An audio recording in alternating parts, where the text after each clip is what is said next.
Assalamualaikum warahmatullahi wabarakatuh. Waalaikumsalam warahmatullahi wabarakatuh. Pak Isman yang saya hormati, Ibu Nini dan Mas Haidir khususnya yang mengajak saya untuk partisipasi dalam diskusi ini. Dan Bapak Ibu sekalian yang saya hormati.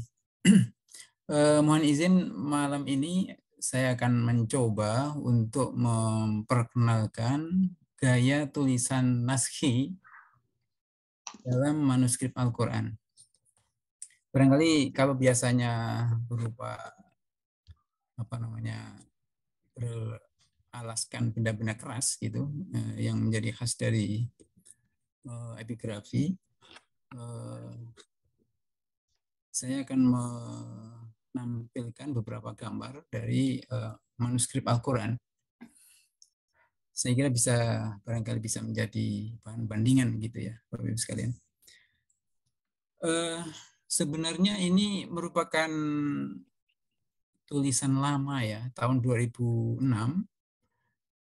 tulisan yang dimuat di jurnal Arsipel, kolaborasi antara Ibu Anabel dan saya. Ibu Anabel waktu itu jadi tulisan ini terdiri dari dua bagian, kaligrafi dan iluminasi. Saya menggarap kaligrafi, Ibu Anabel menggarap iluminasinya. Jadi ada dua bagian.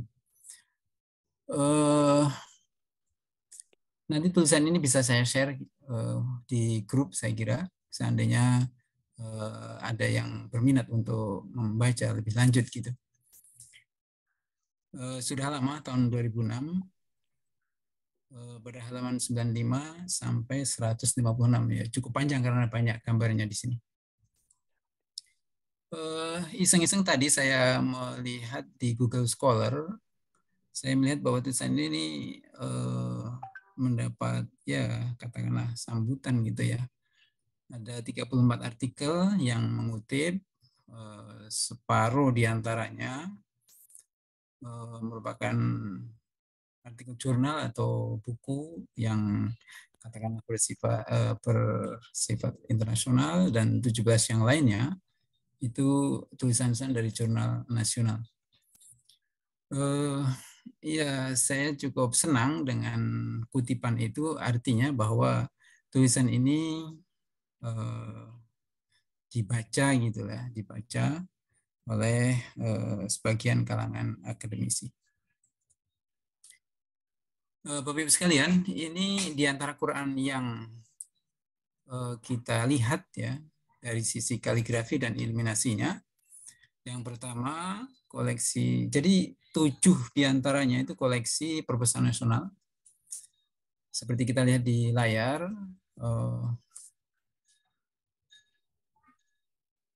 A50, A itu koleksi Arab, A itu Arab, nomor 50, nomor 51, A sampai E itu artinya ada beberapa jilid, A, B, C, D, E, 5 jilid. Kemudian koleksi A52, A sampai K, beberapa jilid gitu. Kemudian A53, ini merupakan Quran Banten semuanya. Kemudian A54, kemudian W itu Vonderwall, koleksi Vonderwall, itu 277, dan ini perpustakaan juga W278. Nah, kemudian ada satu koleksi LUB di Leiden, itu nomor Code-OR 5678. Nah, di samping koleksi perpustakaan nasional dan koleksi Leiden, kita atau saya dalam hal ini itu melihat juga koleksi Mushaf Banten, Quran Banten yang ada di Banten sendiri. Yang pertama itu di Makam Pangeran Mas sebelah kiri, kemudian yang sebelah kanan itu di Masjid Agung Banten. Mudah-mudahan koleksi ini masih ada sampai sekarang. Ini saya lihat tahun 2004 barangkali ya, 2004. Diletakkan begitu saja di Cungkup ya, tadi yang di Makam Pangeran Mas itu di Cungkup. Ya, kalau melihat kondisinya ya sangat sangat rentan ya. Tapi mudah-mudahan masih ada sampai sekarang. Biasanya Quran itu ditaruh di atas dan cukup asal tidak kena hujan.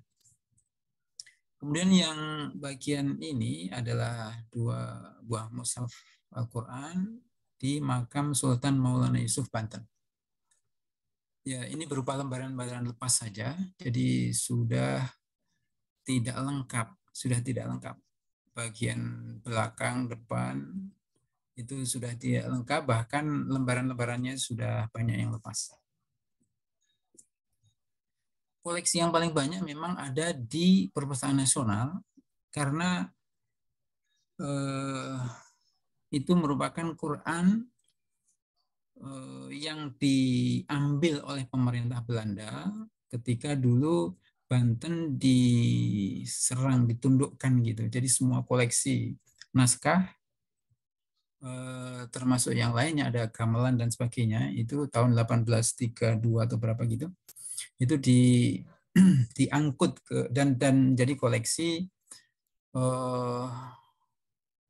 koleksi Museum Nasional ya, yang belakangan kemudian dipindahkan untuk naskah-naskah menjadi koleksi Perpustakaan Nasional.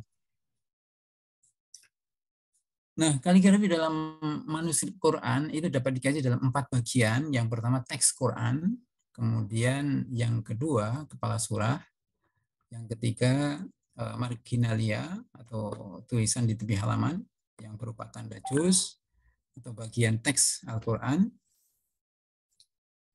Juz bagian dari pembagian teks Al-Quran menjadi 30 bagian. Nah, di bawah juz itu ada nisf, artinya separuh juz, setengah juz. Kemudian ada rubu, seperempat juz. Kemudian ada 1/8 juz atau yang disebut dengan sumun. Kemudian di bagian tepi halaman itu juga biasanya ada catatan-catatan kiroat. Kiroat itu merupakan variasi bacaan Al-Quran. Yang ini biasanya ada dalam mushaf-mushaf Banten. Memang tidak semua Quran ada, tetapi ini dalam Quran Banten itu lazim ada catatan kiroatnya. Adanya catatan kiroat itu menunjukkan bahwa Quran pada masa itu memang benar-benar dikaji secara artinya tidak hanya dibaca tetapi juga ada ilmu-ilmu Al-Qur'annya. Menunjukkan bahwa intelektual perkembangan intelektual di sana dalam hal Al-Qur'an itu cukup baik. Kemudian yang keempat itu teks tambahan sebelum dan setelah teks Quran. Teks tambahan itu biasanya ada berupa doa, kolofon, kemudian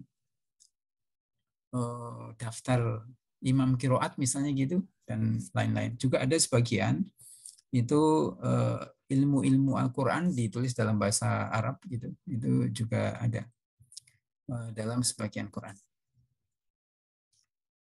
Nah, ini bagian yang pertama tadi saya sebut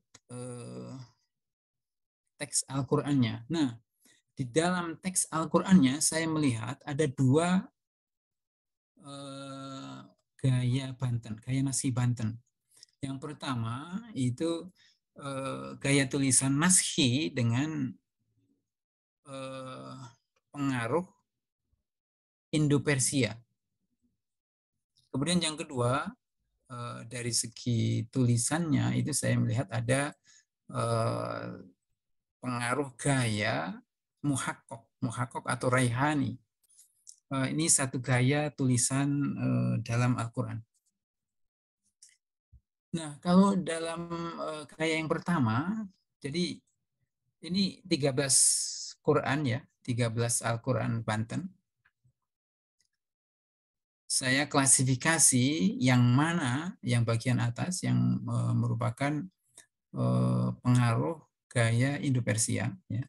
Kemudian yang di bawah, PNRI A52, 53, 54, dan seterusnya, ini saya masukkan dalam gaya yang kedua, yaitu gaya yang dengan pengaruh tulisan muhakkok atau rehani.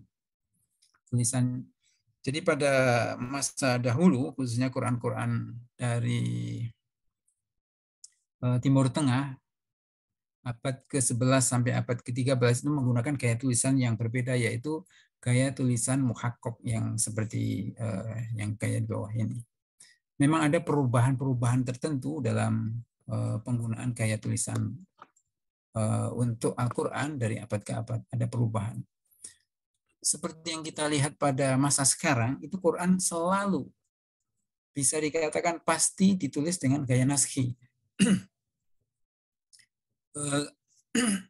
Perubahan kepada gaya naskhi, gaya tulisan yang mudah dibaca ya, seperti kita lihat dalam tulisan-tulisan Al-Quran sekarang, itu dimulai pada sekitar abad ke-16, awal abad ke-16 oleh Turki Utsmani.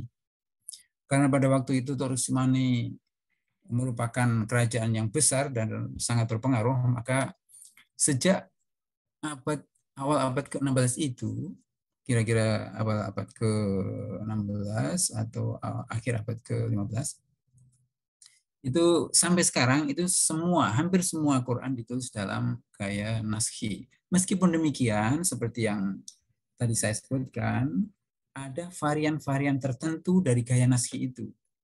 Misalnya, ini yang saya sebut gaya Banten. Kemudian India beda lagi, Turki beda lagi. India bahkan ada beberapa gaya naskhi. Ya. Semuanya bisa digolongkan naskhi, tetapi ada ciri kedaerahan tertentu dalam gaya-gaya naskhi itu. Ini untuk teks Al-Qur'annya. Kemudian, ini contoh dalam tulisan Al-Qur'annya sendiri. Ya, ini varian naskhi Banten pertama ya dengan pengaruh gaya naskhi Indo-Persia. Ciri utamanya ekor huruf waw, ro, dan zal itu naik ke atas gitu, waw, ro, zal. Kemudian huruf H lengkung, seperti di baris pertama di atas, kita membaca mimma razaqna hum. Humnya itu hanya lengkungan begitu saja. Untuk gaya tulisan naskhi ini sebenarnya kurang begitu lazim, kecuali untuk kawasan tertentu. Misalnya, ya ini di Banten ini, kemudian yang jelas juga ada di dalam Quran-Quran dari India, itu kadang menggunakan huruf H seperti itu, yang kurang begitu lazim. Kemudian selanjutnya, ini varian naskhi Banten yang kedua, yang saya sebut tadi sebagai pengaruh dari gaya muhakkok atau rehani. Ciri utamanya adalah ekor huruf wawu, ro, mim akhir ya, digores menjulur lurus. Kita lihat di sini wawu, ro, ya, mim akhir itu diluruskan ekornya, tidak naik ke atas seperti yang gaya yang pertama. Ya, ini diambil dari koleksi PNRI yang bagian atas, yang tengah dari makam Pangeran Mas. Dan yang bawah ini sebagai bahan bandingan, yaitu Quran dari dinasti Safawi di Persia abad ke-16 dan 17 atau 17. Baik Bapak Ibu sekalian, selanjutnya adalah kepala surah atau surat, kepala surat. Biasanya disertai kata ayatuha, kalimatuha seperti yang kita baca pada gambar yang di tengah. Suratul Mukminin Makiyah, ayatuha, kalimatuha, hurufuha, tanziluha, yang di bawah juga ada ya. Meskipun ini tidak semua Quran Banten ada seperti ini, tetapi menjadi salah satu ciri kebantenan dalam mushaf Al-Quran. Ini seperti yang di atas, ini tidak menggunakan kalimat Tuhan dan ayat Tuhan dan seterusnya, tetapi dari gaya tulisan ini jelas Banten. Kemudian selanjutnya ini adalah tulisan juz. tanda juz yang ditulis dengan gaya sulus, dengan tinta merah. Ada gaya tulisan sulus yang cukup sederhana ya. Kalau kita bandingkan dengan sulus yang ada di Timur Tengah, itu ini bisa dikatakan agak sederhana gitu ya, agak sederhana. Tapi dari segi tulisan yang bertumpuk itu cukup menggambarkan bahwa ini adalah gaya tulisan sulus. Kemudian ini adalah daftar imam kiroat yang ada di dalam koleksi Quran A53 Perpustakaan Nasional. Ini bagian yang atas ini juga bisa dikatakan sebagai gabungan antara gaya sulus dan naskhi saya kira ya. Gaya tulisan naskhi sebenarnya tidak bisa ditumpuk seperti itu ya, tetapi karena ditumpuk maka menjadi gaya yang berbeda, yaitu gaya lebih kepada gaya tulisan sulus.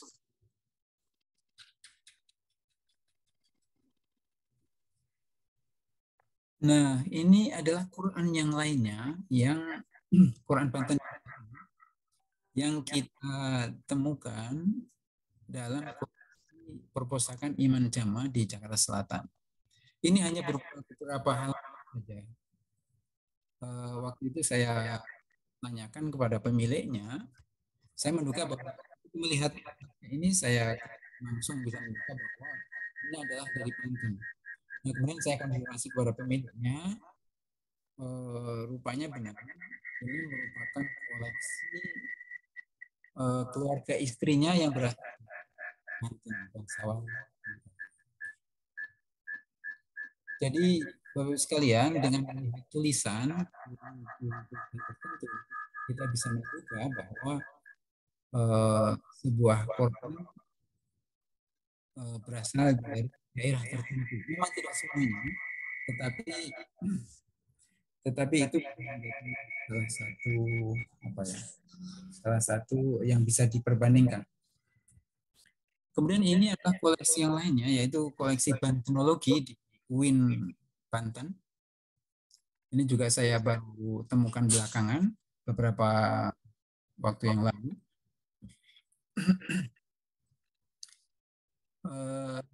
Ini dari segi tulisannya itu juga bisa dimasukkan dalam salah satu koleksi tadi. Kemudian ini ada seseorang yang kirim email ke untuk menanyakan sebuah Quran ini dari mana gitu. Nah, ketika kita lihat tulisannya, kemudian ciri-ciri yang lainnya gitu, saya bisa pastikan bahwa ini adalah dari Banten, dari Kesultanan Banten.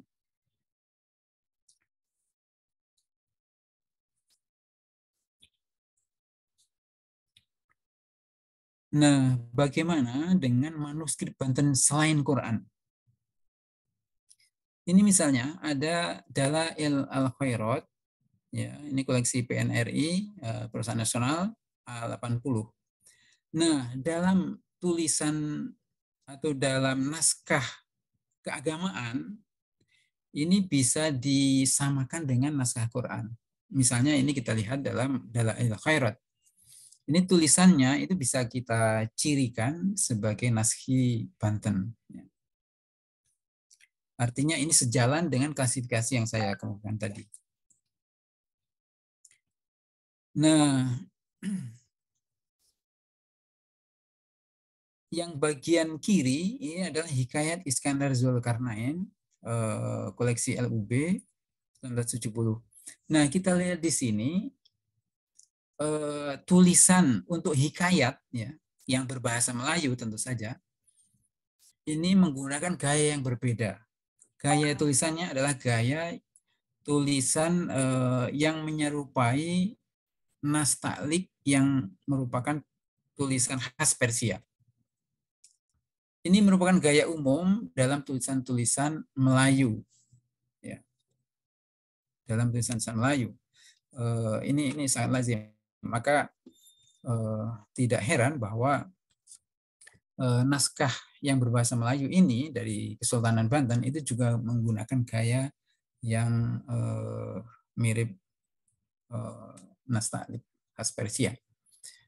Nah, kemudian kita lihat di sini, saya tadi melihat buku Ibu Titi, Perang, Dagang, dan Persahabatan, yang seperti ini bukunya. Buku merah ini, barangkali Bapak Ibu sudah punya. Nah, saya melihat secara sekilas, tapi maaf saya belum melihat satu persatu ya. Saya baru teringat belum lama tadi. Nah, saya lihat bahwa ada kecenderungan perbedaan gaya tulisan. Pada surat-surat abad ke-17 menggunakan, artinya 1600 sekian gitu, itu menggunakan gaya naskhi biasa. Tetapi pada abad ke-18, maaf ini salah tulis, 18. Nah, surat-surat pada abad ke-18 itu menggunakan gaya nas ta'liq, atau seperti yang tulisan di sebelah ini adalah gaya nas ta'liq. Jadi ada kecenderungan perubahan gaya tulisan gitu Bapak Ibu sekalian pada tulisan surat Sultan Banten, yaitu pengamatan sekilas. Nanti saya kira menarik juga seandainya ini diteliti lebih detail ya tentang perkembangan paleografi Banten ini. Demikian Bapak Ibu sekalian, Pak Isman, paparan singkat saya.